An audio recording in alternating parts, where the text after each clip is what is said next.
Chegou a hora da entrevista do dia com a Denise Campos de Toledo. E vamos falar sobre o Brasil no atual contexto geopolítico e o Fórum de Davos. Eu converso com Cirine Ferreira Leite, que é coordenador de Relações Internacionais da IBS Américas. Professor, boa noite. Boa noite, um grande prazer estar com você aqui no nosso Jornal da Gazeta. Bem, professor, vamos começar falando do protagonismo que Lula quer reassumir no contexto global, não é? Diante dos atos do último dia 8, ele deixou de ir a Davos, mas aqui do Brasil hoje, no encontro com os sindicalistas, ele lembrou dessa intenção de reassumir o protagonismo, falou das viagens que ele fará em breve à Argentina, aos Estados Unidos, vai receber também lideranças do exterior. Como é que o senhor vê o Brasil no atual contexto, lembrando que a situação mudou muito desde que Lula foi presidente, não é? Sim, o governo Lula, ele está se reiniciando também no momento de redefinições no ambiente internacional. Não é aleatório que o título da reunião de Davos é a cooperação no mundo fragmentado. De fato, vivemos um mundo fragmentado. Isso abre, Denise, janelas de oportunidade para o Brasil ganhar projeção. Eu não diria protagonismo, eu teria cuidado ao usar essa palavra. Nós não somos uma potência. Nós desempenhamos um papel médio no ambiente internacional. Não podemos exagerar e achar que podemos intervir nos principais assuntos da agenda das superpotências. Mas isso também não quer dizer que a gente não possa ganhar mais projeção.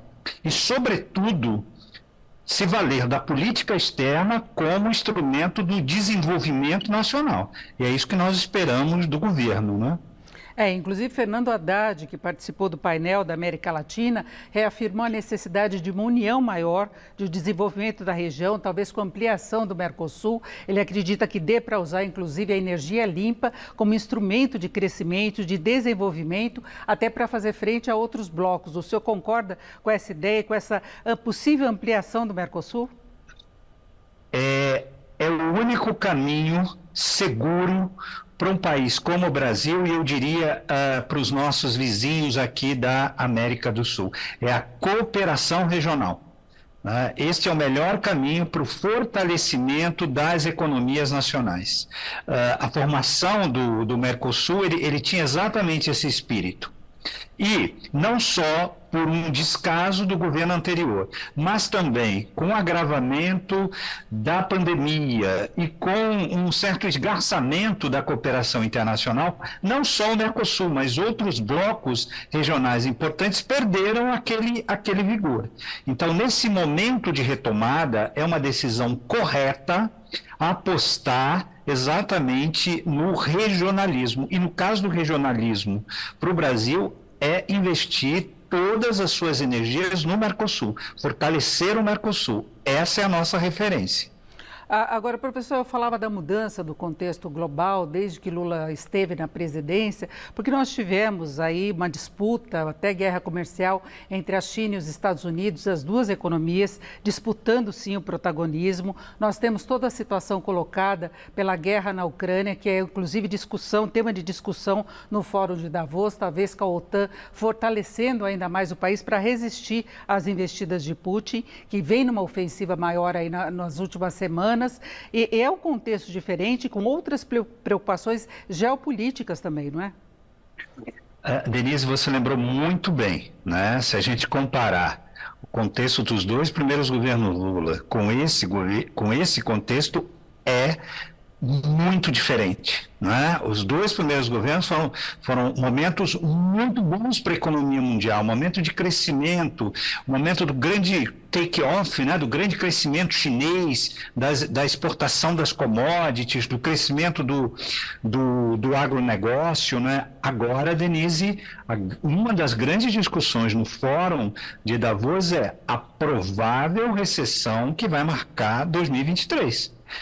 Então, não é um momento de crescimento, é um momento de maiores dificuldades, não é, para obter bons resultados na economia. O que eu quero dizer de uma forma bem objetiva, né? A economia nacional não vai contar, né, com um cenário positivo no ambiente internacional para ter uma boa performance.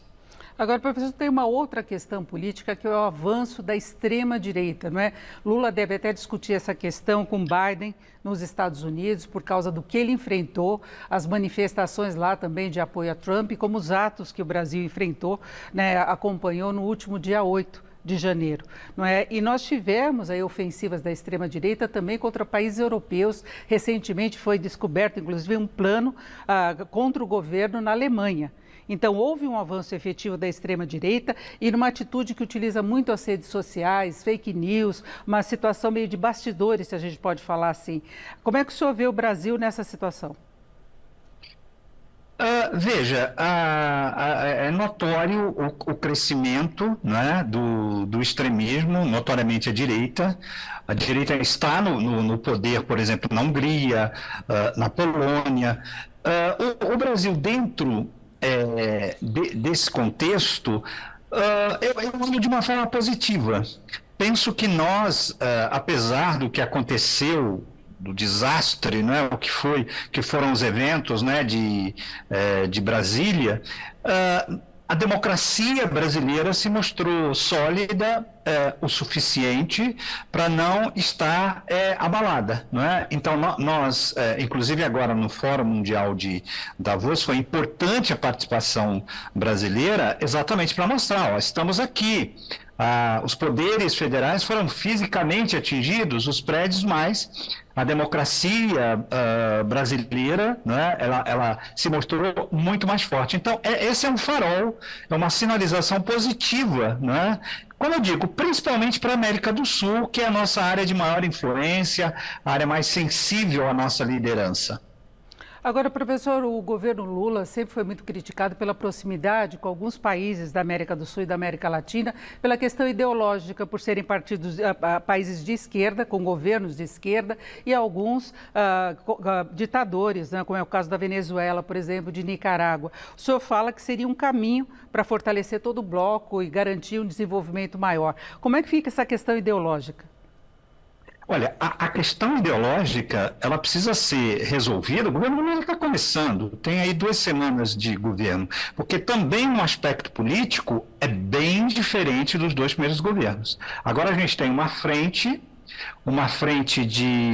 de partidos que acomoda, do ponto de vista ideológico, visões, concepções muito diferentes. Eu destaco a liderança, o protagonismo do vice-presidente, que também é ministro, não por acaso, também de um ministério muito importante, que é o da Indústria e Comércio. Então, a tendência é que não exista uma aproximação com os governos que você citou, como acontecera nos 2 primeiros mandatos do governo Lula, né? Agora nós temos, do ponto de vista ideológico, um governo muito mais heterogêneo e um governo que precisa exatamente atender ao respeito de uma frente ideologicamente muito plural, que vai do centro, passa até, né, por segmentos da direita, né? Então, penso que essa relação será bem diferente, especialmente com a Venezuela, com Cuba e hoje com a ditadura na Nicarágua. Agora, professor, em relação aos blocos econômicos, em relação a não só o Mercosul, Haddad foi questionado lá em Davos a respeito do ingresso do Brasil no OCDE, que era a proposta do governo Bolsonaro. Ele falou que isso ainda será estudado, as condições de ingresso, se ocorrer, vai ser a palavra final de Lula, mas ele lembrou que o Brasil tem na agenda aí a presidência do G20, também dos BRICS, então tem toda uma participação do Brasil nesses organismos, não é? Se eu não estou enganado, também no Mercosul, né?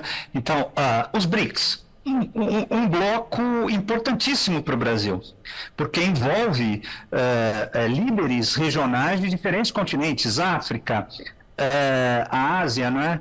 E parece-me um equívoco, sublinho, um equívoco, não apostar na entrada do Brasil na OCDE.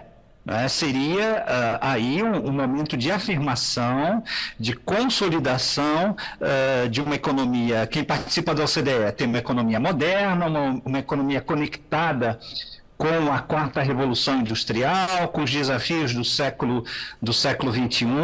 Então, esse pé atrás do governo em relação ao OCDE parece-me um equívoco e que precisa ser muito repensado, porque aí não é uma questão da vontade ou não do Lula, né? É o interesse do país. É o interesse, enfim, das diversas forças, dos grupos, de uma economia exuberante como a economia brasileira, especialmente no setor agrícola, no setor de exportação de commodities.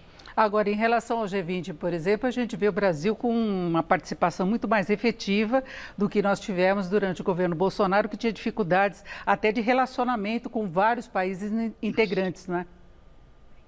Foi uma demonstração brilhante da política externa brasileira, tendo à frente o Celso Amorim, com a relação do governo brasileiro, a liderança do Brasil durante o G20, inclusive promovendo a articulação, a aproximação entre os países, não é?